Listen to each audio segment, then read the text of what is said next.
From the Teddy Belanger studio in Rome, New York, welcome into episode 93 of the Avetts and Beyond. My name is Todd Emanuele. Ryan Boyle's along with me, and we have a very special guest, Avett SUPER FAN, photographer / engineer / world traveler. Elvan McMillen is here. Elvan, thank you so much for taking some time. This has been one we've wanted to talk to for a long time, so happy you finally came on with us. Thank you so much for having me. This is fun. Did I touch on everything there? I pretty much that was like the Cliff Notes version of you. That was a good summary of what's happened in the last. You missed. I got to interject. You missed the most important one. Which one did I miss? Grandmother. Oh, okay. Well, we have to clarify that. Okay. And I'll start with the clarification. I'm very proud of this, and I brag all the time. It's my brother's grandbaby. Oh, gotcha.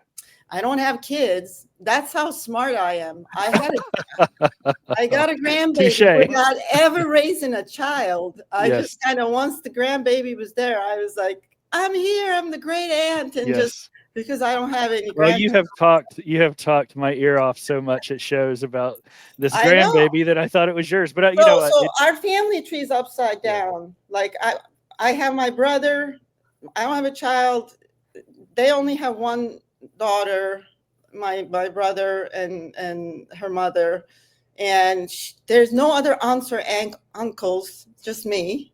Yeah. And then we have this grandbaby. So this poor baby is like holding up the entire family tree. Well, that's great, because that means this baby is lucky enough to have two grandmothers, and everybody should be so lucky, right? Exactly. Yes. And she keeps track of us all, amazingly so. So that's great. Well, yes, it is a wonderful thing. That is awesome. So one thing I wanted to start off with was, it's the Avetts and Beyond. We know you're a huge fan of the Avett brothers. You've True. been to, I have stats here. I did some research. I looked you up on LinkedIn and everything today. I did all kinds of work. Right. And I'm not hard to find. I'm all over. It was very easy. I just Googled your name and I'm like, well, there you go. There's a treasure trove of information. 62 shows in 19 states and 3 countries. You've seen the Avett brothers. Now, Ryan, of course, has seen them 100 whatever times. And I've seen them a whopping 3 times. But and I saw you. I think I was with you one of those 3 times. We were at the same. Was it only one, or was it 2 of the 3? I don't know. Well, we saw each other at Swept Away, but I don't think we saw each other at another Avett concert. It was so maybe it was just my first one. Were you there two Amagang nights, or just the one? I just went the one night, the first time. There you go. Then it's probably only one. Yeah, so I'm sure we'll run into you again. But yeah, we'll talk about Swept Away in a minute. But where and when did you discover the Avetts? When did you, find them? And I'm sure it changed your life like it changed everyone else's life. That's right. So I think I started hearing them around I Am Loving You. And when that came out, like catching them on the air, when I'm either listening to Pandora or NPR or what have you, and like noted, like, I like this.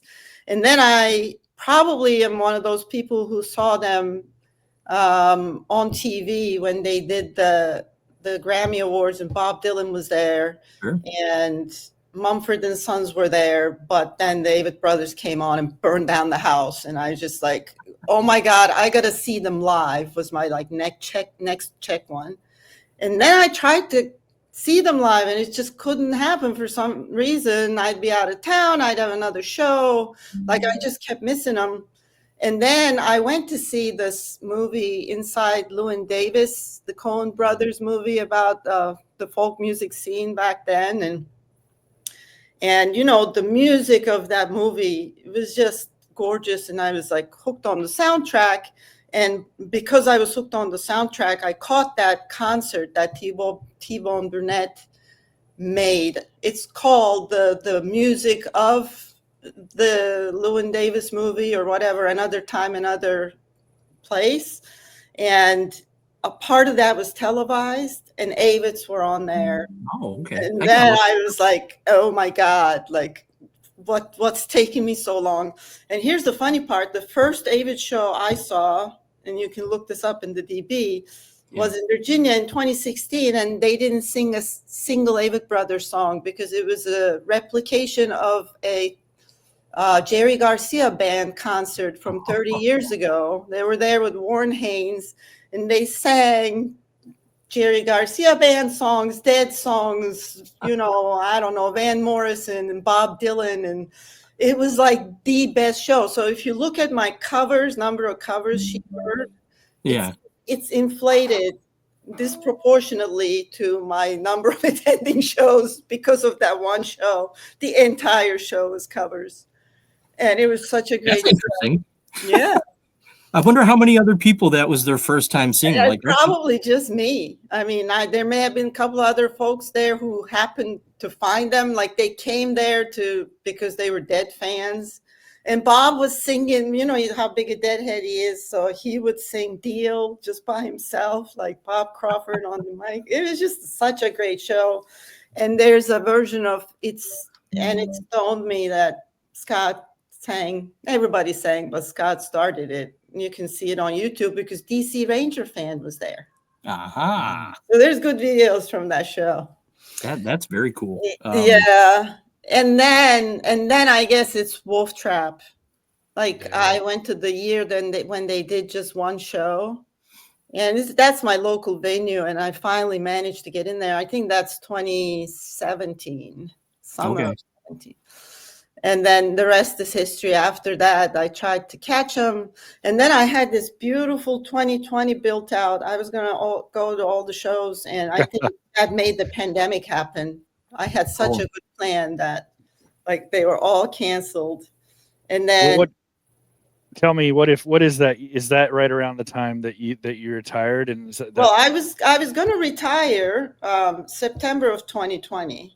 Yeah. And the entire 2020 was me just getting hooked on the Avetts. Like I had to go to the shows, you know the feeling, right? Like I have to see more of this.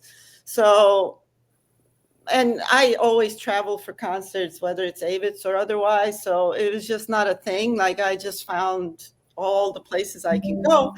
And I met people at Dominican Republic at my first Avetts at the beach from all over the country. And I made friends with my friend Rain Madrone and his wife Jill. And they live in, Pacific. Yeah, they're in Washington, I'm pretty sure. Right. I was going to go stay at their house, pet their dogs, play with their kids, and see the Avetts. That was 2020 plan. And I still haven't seen them again because of the pandemic. Yeah. And Rain always says we'll always have Dominican Republic as a joke because it's been 5 years and we haven't been able to meet again. You'll get out there sometime, or maybe. I know. It's on the list. It's on the list. So you lived in Virginia for a long time, right? Yeah, I lived around DMV, DC, Maryland, Virginia. I came with 2 suitcases in 1987. From Turkey? From Turkey to go to grad school. Before internet was invented, kids. Those were the days. You had to call your mama for 2 minutes, and it was $1.20 a minute at midnight. And it was just you alive? Yes. Are you? Yes. Anything you need to tell me? I'm like, no. All right. I don't think kids cannot even conceive of us. I consider myself, we're both, you're I think you would call yourself Gen X, maybe, right? And so am I. And 1965. I don't know. Is that Gen X? I don't know. You're I'm a boomer almost. I'm Gen X with you, Ryan. Yeah, but I would say we knew what you're right. We knew what it was like before the internet, before cell phones. That's right. Yeah. Can you hear my cats? They're growling at each other down here. No, we don't. Well, and if we did, that'd be cool. I miss having growling cats. I wish. Oh my gosh. They're both a foot from me growling at each other right now. I'm like, go away. Yeah. Anyway, sorry about that. So anyway, I was going to retire, September, Labor Day 2020. That was what was on my calendar. But when the pandemic came and when we were stuck in the house, I couldn't go to Turkey, which is where my family is. I was like, if I can't go see them, I might as well just keep working. So I ended up working until March of 2022.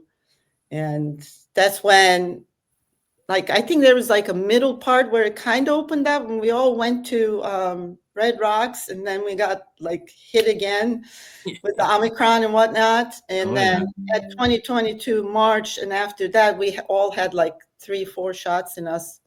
And then, and I think people were just sick of it by then, and like, right, and I was ready. I stuff. just couldn't work anymore, so that's why I retired. And that year, I really followed them around. I did 2 car trips by myself, multi-state, multiple shows. You know, the New England and upstate New York. I think it was Todd who corrected me. I said, "Oh, New England states," and he's like, "New York is not a New England state. Yeah, New York is not a New England state." I was like, "All right, errata, New York plus New England tour." And then I did it again in the, Michigan, Indianapolis, that area, and came all the way out to New York again in August. Like, so 2 car trips, total of 4,000 miles that year. Wow. That's awesome. Oh. And my best story from that, when they were at Chautauqua, I was at an Airbnb, and my license plate used to say Avett Sis. And there was this young couple living next door on their porch with their babies and whatnot. And like in the 3rd day, when they were sipping their coffee, they were like, "You're not really their sister, are you?" Yes, I was like, "No, I'm just a wannabe. I'm not really their sister." That's funny. That's funny. So was that the longest car trip you ever went on to see them? Like, yeah, probably. I mean, correction, maybe this year. Don't ask me which month it is, because I travel every 2-3 months. I can't keep track of the months, but just in the recent past, I drove across Ohio 5 times when they did, like Detroit, Cincinnati, Kentucky, that little run. Yeah, that I went by the same town of Ohio 5 times. Just trying to. Well, it just wasn't in the right order. Like, if you were following geography, it would have been kind of like that, but instead it was like this. And I went to all of them, so that was fun. So you live in New York City now, though, right? I am fresh New Yorker. What date is this today? 12th. It's officially exactly been a month. February 12th. Yes, since January 13th. That's when I made the full switch. So let me ask you this. Did you move to New York to be near Swept Away? Well, that was just cherry on top. Like, I was planning to move to New York before Swept Away announced Broadway. Yeah. But we hoped it was going to announce Broadway, just didn't know when. Right. And so by the time they announced October, November, their start dates or whatever, like I have so much travel planned with family and otherwise, like I wasn't going to be able to move anything up or down. I just kept executing my plan and came here a lot more in December and ended up like getting this apartment a lot earlier, like signing the lease at least, because Swept Away was here. And I had like the best reason to try and expedite things and just be here. I wanted to move here anyway. And instead of just staying at a hotel, I just had like 1 Japanese futon and a couple of glasses and not much in this apartment. I just kept sleeping in here and going to the show every chance I got. So let's talk about Swept Away. Yes, you're the expert, because what did you tell me? You saw it 55, 56 times? Yeah, over the three different, productions. Right. Yes. Because my original plan was to see it. That was the original 2020 plan. It was going to start July of 2020 out. Right, that whole thing got Berkeley. And I had this perfect plan. I was going to go see them July 4th. And there's a train, Amtrak Zephyr is its name, that takes off from San Francisco and goes all the way to Chicago. And it'll drop you off in Denver, just in time for Red Rocks. Oh my gosh. So I was going to do Swept Away and get on that train and go to Red Rocks to see the Avetts summer of 2020. But that all got scrapped. Didn't happen. So and then they re-announced it for, I guess, January of 2022. So seeing it as many times as you did, like I remember when I saw you at the last show that I got to go to, which was phenomenal to be able to see the last show. I wish it was still going, but you were telling me like little intricacies about like each performer and what they did at all the different versions you saw, because they did different things. And Right. you might not, if you only see it once, you're not going to realize that they did like ad lib certain things. Well, with Johnny, especially Johnny who's smiling behind you. Yeah. He's there with like Johnny's like no two shows are the same ever in the theater because there's so much going on stage, and they just and then they really feel the energy in the room. Sometimes, I mean, it's kind of amazing. Sometimes people think it's a musical and it's supposed to have these comedic elements, like each musical does to a certain extent. But you'll find that some audiences are there, and sometimes it's age related. You know, they'll just laugh more at the laugh points, and sometimes at things that most audiences don't laugh. And then there'd be other days that it's like the air is sucked out of the room, is nobody's laughing, nobody's coughing, and we're like all on the edge of our seat. And I know the people on the stage take from that, and then whatever's going on in their personal life, you know, they just come, they're just so come just bear their soul out on the stage within the context of this story. But you know, as it touches me differently at a different day, it makes them feel different things at different days. So I'm just thinking like the last show, I didn't realize it never happened like in the previous shows. Like the crowd was so into it and clapping along and cheering and screaming. And you had told me that just didn't happen. That didn't happen. And we wanted to do that, but it's just like almost not like Broadway etiquette to just break into applause. But once they announced their closing and like during that last week, and this happens for like really super famous people. Like if Hugh Jackman steps on the stage, first time Music Man, like when all that many people see Hugh Jackman live for the first time, they will cheer, right? So Johnny started getting that kind of cheer at the top of the show, and then more cheers after every song because of the story. There were some songs they performed so well and you just want to clap, but like then it's a quiet moment and everybody's like, do we? I guess we don't. Like you put your hands away. So yeah, it was different. I think they really fed off that energy though for that last show. Yeah, like, of course. I mean, they told us it matters if the house is full versus there's some empty seats. Like every little person who goes in there really matters. And you saw what an intimate space it is. Those New York theaters, like you're elbow to elbow with everybody. Yeah. What a great little theater though.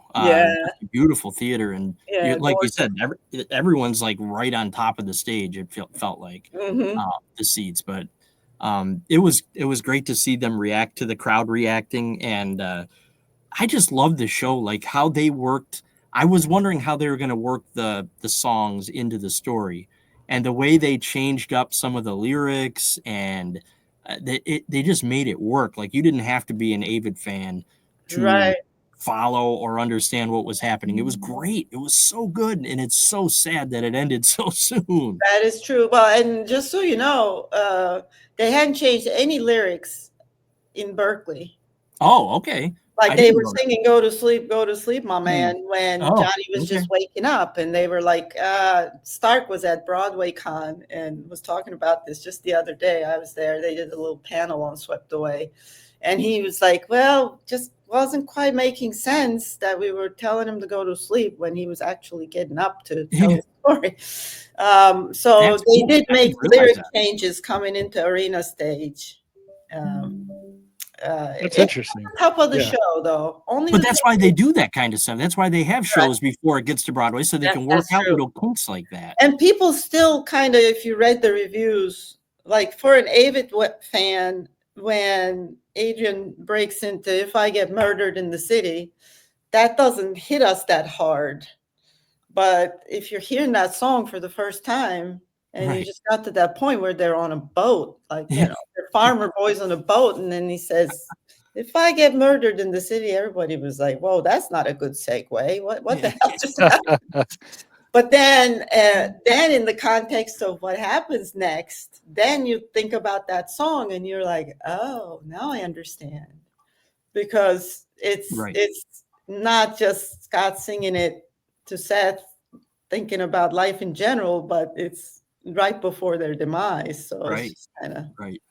it makes me cry every time when those two sing that song. It's just I haven't listened to the Broadway release yet because I ordered the CD. so good. And I'm waiting for that to come. And I thought it was going to be here at the beginning of February. So I hadn't listened to it yet. And now I'm like, man, it's not coming until April. I'm going to have to listen to it. Right. But it's so good in that I talked to Brian Yusufer, who's the musical director of the show. He was part of the panel at Broadway Con. And he said they're working on a nice booklet. All that art that was hanging outside of the theater, the Cat Theater art. I hope all of that's going to find its way into that CD booklet where we're going to have the ability to just have it in our hands and hold. They really upped their game. So I just saw the performance in Washington, D.C. Right. My wife, Kim, and I went there, and then she went to New York and saw it there as well. But I think each iteration from Berkeley to D.C. to New York, they really upped the game on just, like you said, all the artwork, promotion. Like it was so well done. I mean, I think that should be up for awards. I don't know what kind of awards that would go for, but I think I was just going around taking all the pictures, trying to document all that stuff because it was so cool. Right. I tried that too. I kept going back for more pictures, and there's still some, sad as it is, hanging in the New York subway. So certain stations I can still walk by swept away. Well, those should be somebody should be collecting. Yeah, I know. It's kind of tearing off. I know some of the guys got their own artwork when it was being peeled off of the theater. From the front of the theater? Yeah, because all of these things have to go somewhere. Remember the big cutout boat that we had in DC? Oh. And then they didn't have the cutout boat, but had like a swept away panel in Broadway. But that cardboard cutout boat with the four guys in it. I was just telling Sean and Matthew, the producers, we could probably do an Avett auction and make some money trying to sell. Somebody will have a garage big enough to park that boat somewhere. But yeah, beautiful, beautiful presentation of art. Yeah, I wonder where did that end up? It's not in your apartment? No, I have room, but I didn't dare ask for anything. I just have my own little set of memorabilia, all the merch I could get my hands on. When you went to that show 55 times, they should give you the cardboard cutout boat for your apartment. Yeah, Mr. Mayer, the director, when he saw me coming at DC, kind of was making fun of me. He said, "It ends the same way every night, Elvan." And I was like, well, it hits me the same way every night, Mr. Mayer. And he was like, good answer. That's funny. So were you able to take pictures during the shows? No. And I wish, like, as a person who likes to, photograph live action, that was part of the beauty of seeing it over and over again. All those scenes in the boat as it rotates and shifts and they shed their clothes and they get more disheveled and all that. Every one of them looked like a tableau, like a piece of art. If you could just paint that scene, you could hang it in a museum and then it would rotate and the lights would change again and it would shine on, Stark a different way and Adrian a different way. And I was like, oh my God. And there were some really beautiful. There's some photographers on Broadway who takes production photos that are just incredible, and Swept Away is a good set of them. And of course, Cracker Farm took a good bit of pictures, all of them for Berkeley. And Sean Huddock, who's one of the producers, is a great photographer. And he does a lot of, behind the scenes, kind of stuff. And his pictures are always beautiful in black and white. So, we have a lot of good memories. This is a good segue into photography. Like, you are an amazing photographer, first of all. Okay. You should be a professional photographer. I can't believe you're not yet. Everyone uses your pictures. The Avett brothers constantly are posting your pictures on their social media. That you take at shows and stuff. You have such a great eye. When did you start? You know, geez, I'm pretty good Oh, at this. that's kind of a funny story. I started taking pictures with like this tiny little Canon Elf that was like this little carried in my hip pocket. I was a big fan of Philip Phillips, who was the American Idol like back in 2014. I don't know how many megapixel the cameras were back then, you know, whatever digital thing. And I just started taking really bad fuzzy pictures of Philip. And we had like a Facebook group, like the Avett groups for Philip. And I would put my couple of pictures I took. And I kind of followed Philip like I followed Avetts. I actually, the first time I went to Red Rocks to see him there, you know, 2014, these, you know, a lot of people out of Georgia, like his hometown, a lot of people who couldn't travel to all these shows just started egging me on and like flattering me, saying, "Oh, we love your pictures, Elvan." And it's like we were there and we loved seeing Philip. Like, and then I just kept carrying that point and shoot camera. And then my brother bought a nice, you know, detachable lens Sony for himself, which I had not even thought of buying such a camera. I had an, you know, film camera before, but like in the digital era, SLRs were this big. And I was like, that's not my jam. You know, I can't carry that thing. So I kind of looked over my brother's shoulder. I was like, what's he doing over there? So I got his, I guess either the same camera or a next generation of his Sony detachable lens pictures. And then, boy, if you get a few tips, you know, from the interwebs as to how to set it up for concert photography, like some of my pictures started coming out even nicer. Now it's a matter of, can you get that camera into the show? And before COVID, you could, if you had a thick skin, which I developed over time, and it just changed from venue to venue, whether they let you or not, and if you got caught, what they do to you. I figured out you don't go to jail. The worst comes to worst, they take your camera away and they give it back. Second worst, they tell you to put it away and you do, Right. you know. So I just started taking it in with me wherever I can and just started shooting. And then I just tell people, full disclosure, I do a lot of editing, post-processing. Those pictures don't come out looking like that out of the camera most of the time. There are some very few pictures that I'm like, oh my God, this is good just the way it is. I don't even have to touch it. But I take like 1,000 duds. There's 40 eligible good ones, and I edit 20 of those. Then, you know, 3 of them are like really good. And that's the process. But I jury rig every one of those pictures pretty much. So when people ask me for camera advice or phone advice, that's the first thing I tell them. Don't be mad at me if your phone doesn't take a picture that looks like this, because my phone couldn't either, you know. Good That comment. is the secret. That is the secret that I've learned as well. And everybody wonders why I take so many. And it's like, you've got to take at least 10 photos or 20 photos to get that one moment. And yeah, one of my favorites is like, well, I think it was the second Avetts at the beach when it was kind of started raining. The first night there was rain. And like, I don't know if I was next to you again, Ryan, that night, but like it's the beach. So I was like, all right, I'm going to bring all the cameras. And I had my bag with all the cameras in it. And then it was just pouring. And you can't take out camera equipment into that. What was this? Was this for the Warren Treaty? The Warren Treaty was out there. Yes. I had to put my bag like by my feet under my poncho. Yeah. And then I was soaking wet. I remember just my clothes being stuck to me. But, right. And I will tell you, I was just snapping on my phone because I just sort of, their show was so dynamic. Right. So some of my it was amazing. That's kind of what I did. I swung my phone out of the poncho and said, click, click, click, like 3 seconds, click, click, click, and put it away. And there's 3 pictures side by side. The first one and the last one, no rain. The one in the middle, the light was swinging and hit all of the rain.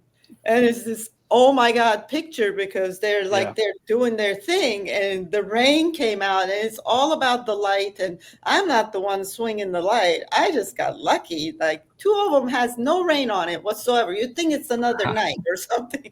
It's just so funny. Can you send me that picture? Like, can I you will. message me that? I want to see definitely it 'cause will. I'm We sure should I've seen it, yeah.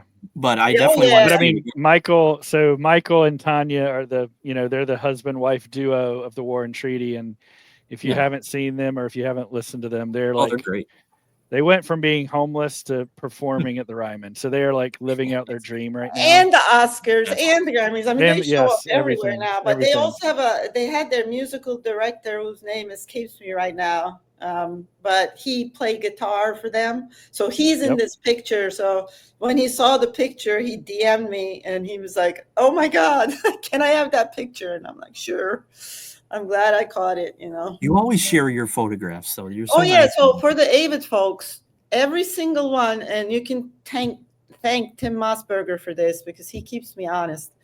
I have uploaded the high resolution version of every good picture that I ever took at the shows I was at into the database.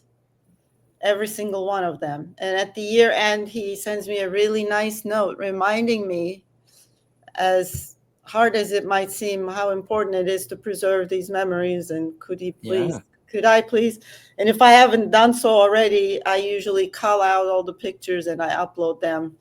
And so, yeah. And then you can just, people ask about printing. That's the place to go to get them, because you want as good as these pictures get. Yeah.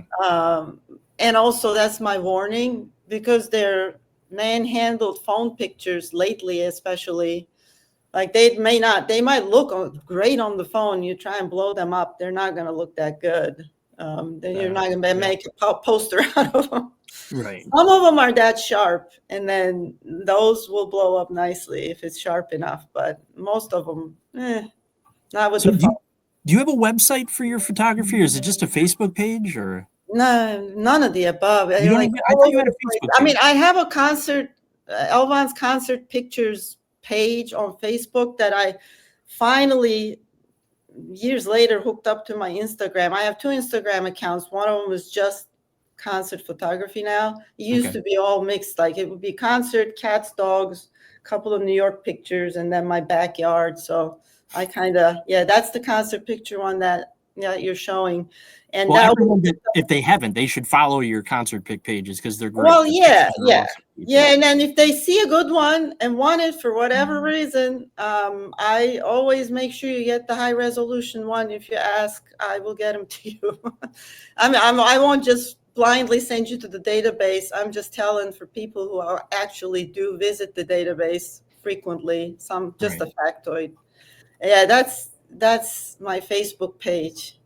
And it's just kind of replicas of what's on Instagram, but those, they change the quality when you upload them on Instagram. Well, so that's of course, if you want, that is a that's a pro tip. I think everybody should understand too. Is like, I know that social media is great for sharing, and it's definitely, Facebook is the center of the sort of Avett fan universe. But I always warn everybody that you don't want that to be your only place, because Facebook and other sites downgrade your photos. And and then they do. So, I mean, I would recommend everybody, and I always tell people this too. Like they say, oh, I love your pictures, but the picture you're going to love the most, I guarantee it, is the one you took, because it will ingrain that moment in your memory. That is a great point. Yeah, that's true. But your pictures are pretty amazing. I can't remember what I ate yesterday, but if you show me a picture and ask me, did you take this or not? Because this happens in the Avett world. Oh, is this Elvan's picture? I know 100% certainty if I took a picture, if it's mine or not. Yeah. Like it's somehow. Although I will tell you, Elvan, though, I think a lot of people, they rely on folks like you to capture, like what you're saying about it capturing the feeling of a moment is absolutely true. I do think a lot of people don't trust themselves to do a good photo, and then they rely on somebody like you or me or anybody else that's like up front or closer to like give to become their sort of bookmark. Right. And as you get to know a band, any band, you know when those moments are coming. So you're better prepared. Like when Scott goes out there to sing morning song, I know that he's going to do it a certain way. He doesn't do it the same way every time. Or one summer he'll start going into fifth position, which he never did before. But you see that once, you hope for it. And if it happens, you want to be ready for it. And sometimes I forget. If I'm in the moment, I'm just loving the way he's singing it. He does his thing and my phone's not up. But if you want to catch the moment, and I always try and catch the I Am Loving You. Because it's coming.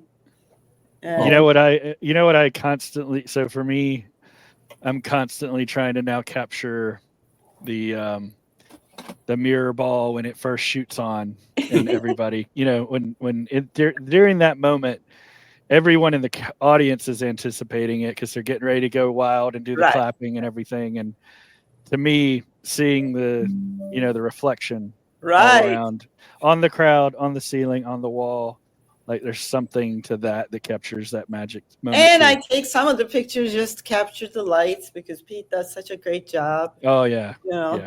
My favorite pictures. My favorite pictures from my first show that we were at together were your pictures.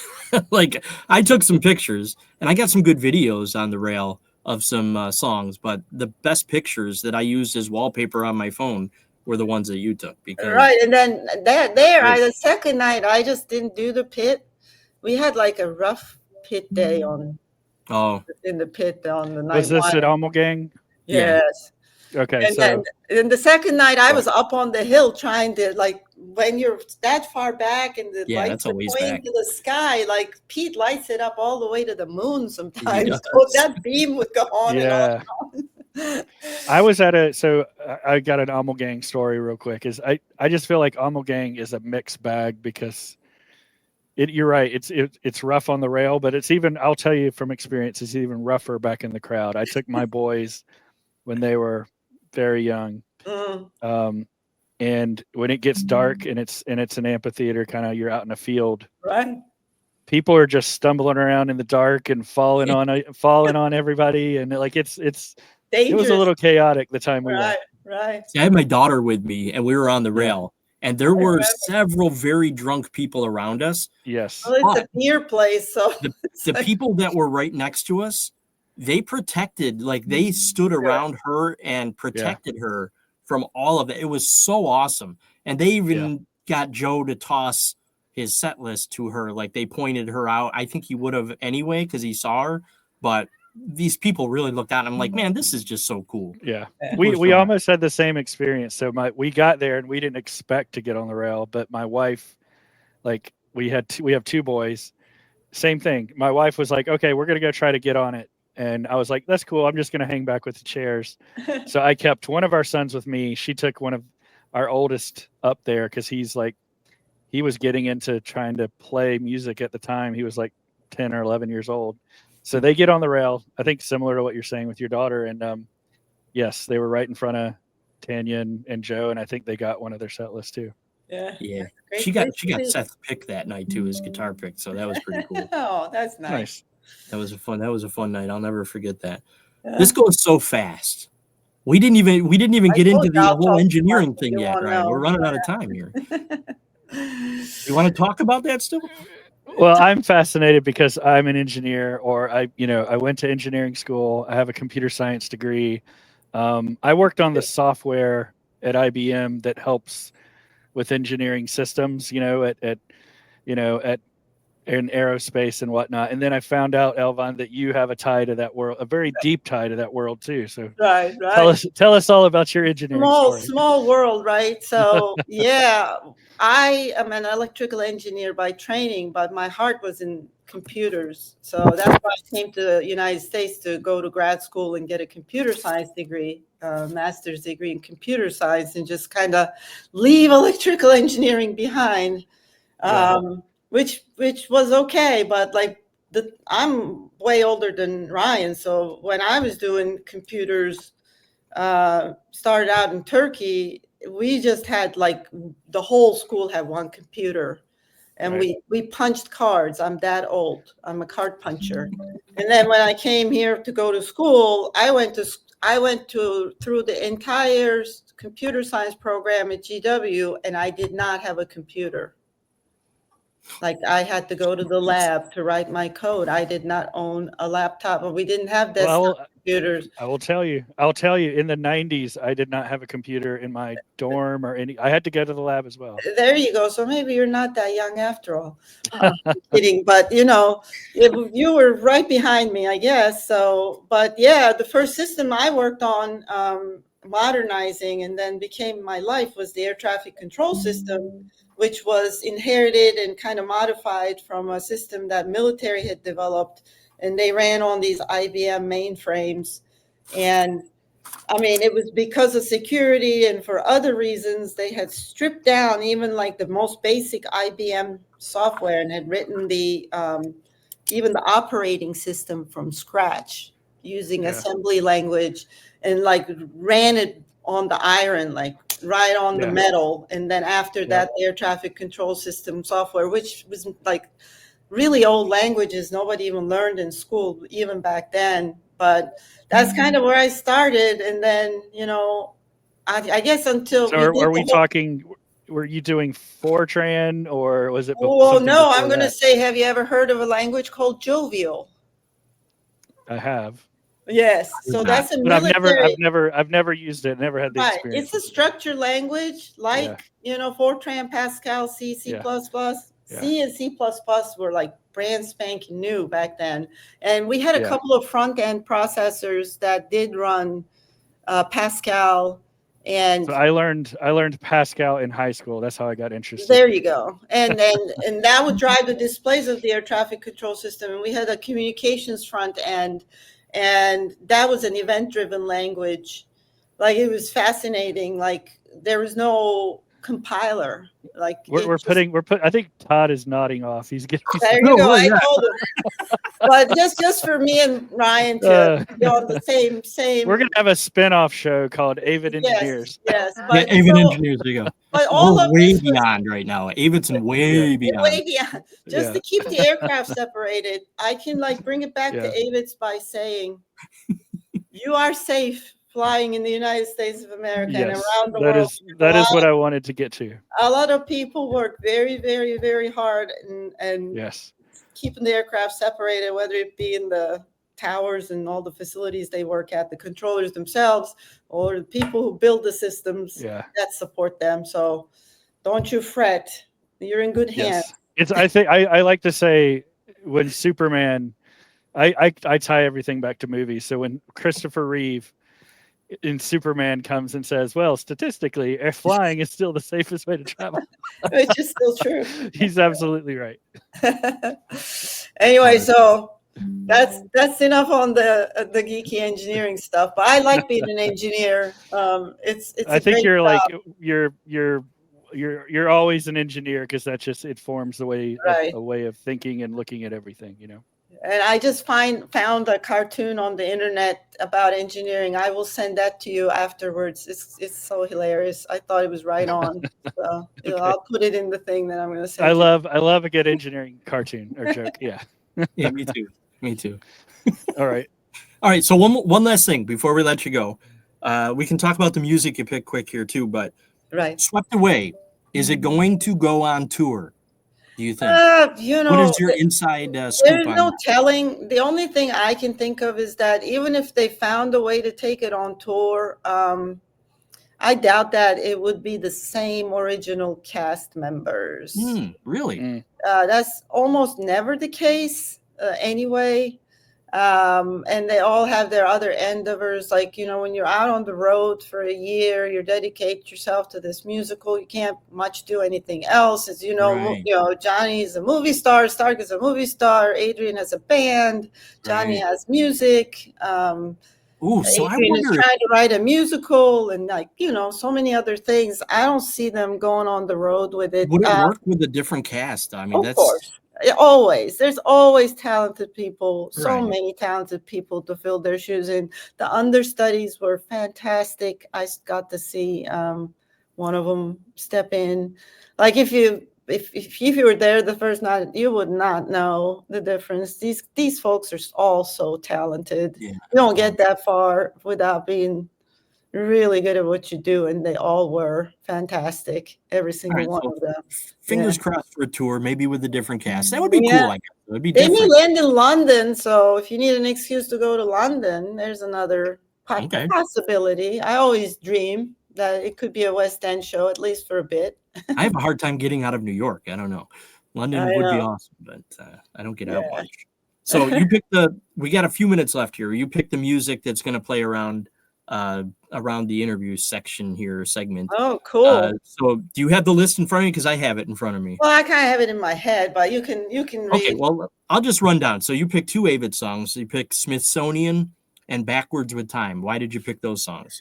I just picked those because, having lived a few years, I think Avett Brothers, and maybe Scott particularly, writes like the best songs about getting old. They're so witty and so on point and so put everything in perspective. I love the wit and humor and wisdom in those songs, which he brought about by such few words. And it's just those songs, I know Smithsonian people are not crazy about it, but I listen to it in awe every time. I'm like, these lyrics are so good. Aside from the wonderful, I didn't know if I loved it at first either, because it was very much felt like a traditional country song. I love it now. It's one of my favorites. Right. And I'm from Washington, so anybody thinks about the Smithsonian, I'm like all ears. It was just so maybe it hit me differently because we live and die by the Smithsonian, and I just thought it was so brilliant. Like he made a discovery. It was so good. Love it. All right, so next you picked the Beatles, In My Life, which is one of my all-time favorites. So I'm a huge Beatles fan. It's the first band that I fell in love with. Learned English, basically listened to all the Beatles songs. I love that song, In My Life, because I've been listening to it for 50 years now. Yeah. And every time you listen to it, you're in a different stage in your life. It either makes you think about different people, it makes you think about the same people, it makes you think about how your life changed or how your life didn't change at all after all that living. And I just marvel at that song. So that's why. And all the rest of the Beatles songs after that one. You only picked the one, though. The next one you picked, Bruce Springsteen, Thunder Road. Right. Huge Bruce fan. I've seen Bruce over 30 times since 1987. I swear every time he breaks into that harmonica on top of Thunder Road, a tear will just go down my cheek when he just opens his mouth and starts singing it with the lights low at an arena or wherever. But when I was a poor student, I had no place to go in the summertime, and a friend on campus, she was from Panama, she took me into her efficiency, and she had like a blow-up mattress, and I was sleeping on a chair. We had nothing, but she adored Springsteen, and she wouldn't go to bed without listening to Thunder Road every night. So we would turn off the light and listen to Thunder Road and would fall asleep. Oh my God, that's incredible. Right. That's incredible. And who was the first concert you ever saw? Do you remember? Well, I can't remember Turkey. It's so far back. I went to a lot of Turkish music concerts, but in the United States, the first show I went to was the Tunnel of Love tour of Springsteen. Oh, okay. At Cap Center in DC, which is no longer there. They blew it up. Built a stadium instead. But yeah, that was the first show. All right. So then you have Glenn Hansard, Winning Streak. Right. Glenn Hansard, if you don't know of him, he's an Irish troubadour, one of my all-time favorite artists. I have a feeling Ryan knows who he is. Right. I mean, it's not just me. I mean, Eddie Vedder's best friends with him. Springsteen's best friends with him. Yeah. He is incredible. His shows are incredible. If you can catch him live, definitely do. He was in that movie Once. He wrote the song Falling Slowly, and they won the Oscar for it. Nice. If you love music, you got to watch that movie. Everybody's got to watch that movie. It's called Once, which then became a musical, but it was a movie first. But this song, I'm sending this song out to all my Avett friends.